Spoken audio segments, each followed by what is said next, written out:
We are installing the Eufy E30 smart lock on this side garage door. I did one of these already on my front door, so that one was probably a little bit more detailed installation video, but I'm going to show you same setup here is the same style lock, and these also will link both to the Eufy app, so that's why I stuck with this same style lock. This door is just, we have an extra garage, and I'm just replacing the deadbolt. I did use that same door handle. I'll have a link to this door handle if you're wanting to have a, this is a Schlage door handle. So at the same time I replaced the one on the front door, I replaced this one here. The only part that locks on my exterior door though is this deadbolt. So while we had the opportunity, had this door repainted like my front door, while I had the opportunity, I figured I'd go ahead and put this smart lock in. I've already got the existing deadbolt out, so if you're not sure how to do that, you may want to just call a locksmith or have somebody put this in for you, but definitely have to remove all parts of this. A little bit different. I'm going to try to reuse the striker plate on this one if I can. On the front door, on that review video, I did have to use the Eufy striker plate. I think just because the top to bottom on that one did not match up. So hopefully I can just reuse this one. That's what I'm going to try to do at least. All right, that first step, I've got the Eufy striker in. If you can see that, it has the word top. So you got to have this towards the top. And I used my same trick here. I did have to notch just a little bit here at the bottom. And once you do that, I just take a little black Sharpie and trace around that line. Of course, this is a darker colored door, so just so you don't have that exposed wood showing there. And I did use the Eufy screws right here.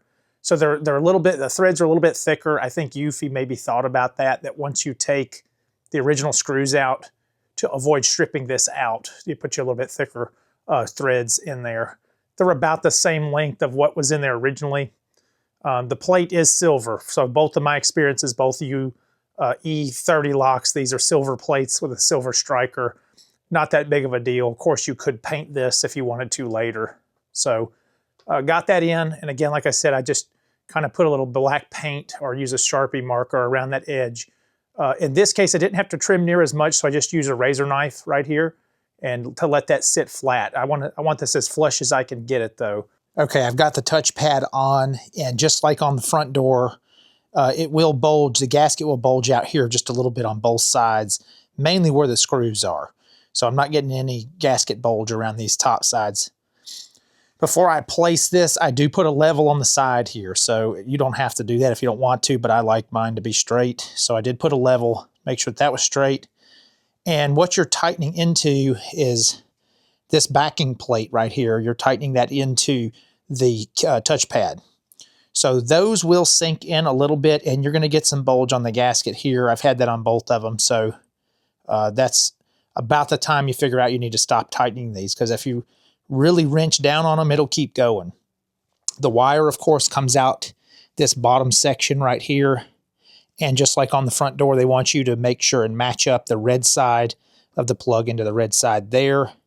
And then I kind of twisted my wire around this and make it come up so it still stays towards the bottom of that backing plate.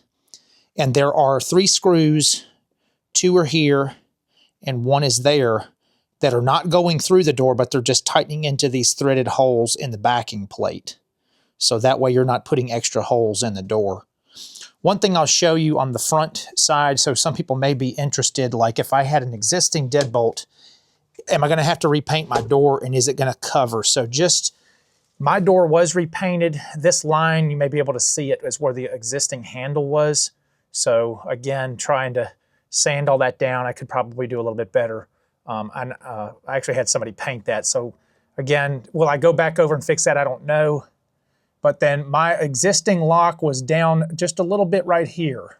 May not be able to see that, but again, the door being repainted for mine, it's not as visible. So that may be something that you want to think about, getting your door refinished at the same time you're doing this, or at least planning for touching up that door, because I don't know that it'll cover 100%, depending on what type of deadbolt. I was going to show you a quick illustration. This door, since the interior walls of this garage are not finished, this is the best way for me to show you why, like I mentioned on the front door, why I recommend longer screws going through the deadbolt striker plate into these 2x4s. So I've already done this door when we built this garage. I already put 3-inch long screws through that striker plate, which now are into these two 2x4s. But if you look at this example, if you just use those little small screws they supply with the striker plate, all somebody has to do is kick your door and they're breaking that little small piece of wood right there. And this door is coming open. Even if you have a piece of trim on this, normally you would have a finished sheetrock and then you'd have a piece of door casing right here that goes all the way down.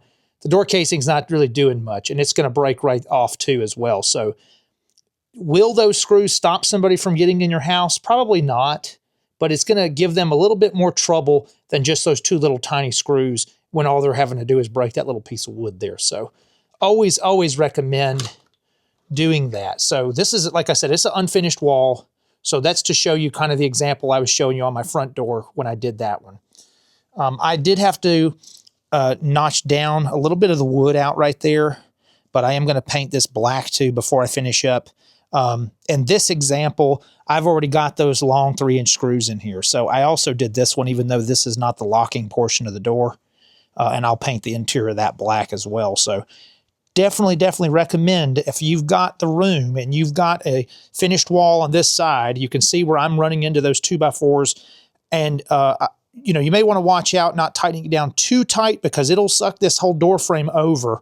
But mine, before we finished the door, I put the wedges right here to give it more support so the screws wouldn't suck this whole door frame over. So that's what those two wedges are. And I did the same thing here.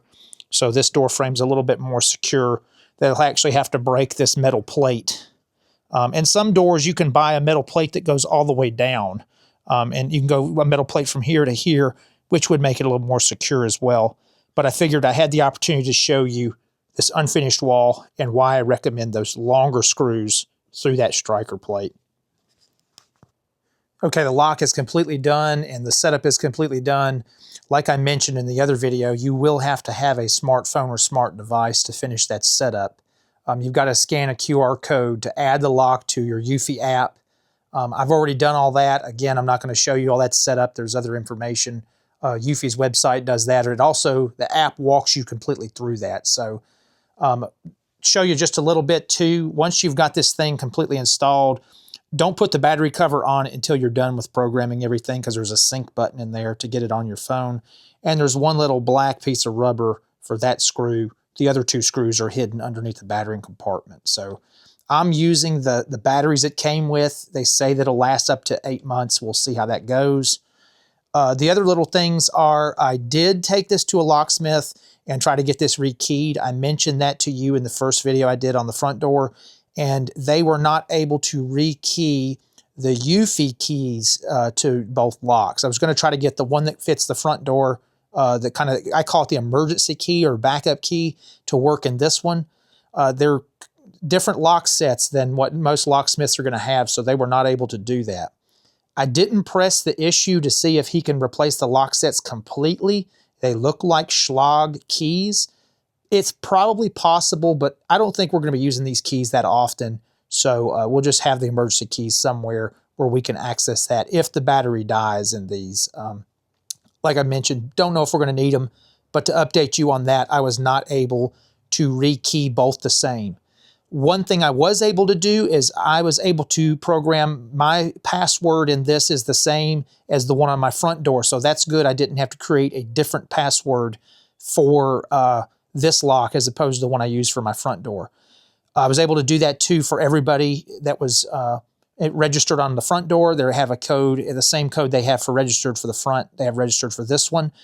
Fingerprints, I don't know how many fingerprints you can register, but I know for my wife, we were able to register 2 different fingerprints for her because sometimes she may have trouble reading one of her fingerprints. So we were able to do that, which is really neat. So in case you're having a problem or something's wrong with one of your fingertips, say you got a scar or something on it, that you were able to program more than one fingertip on there.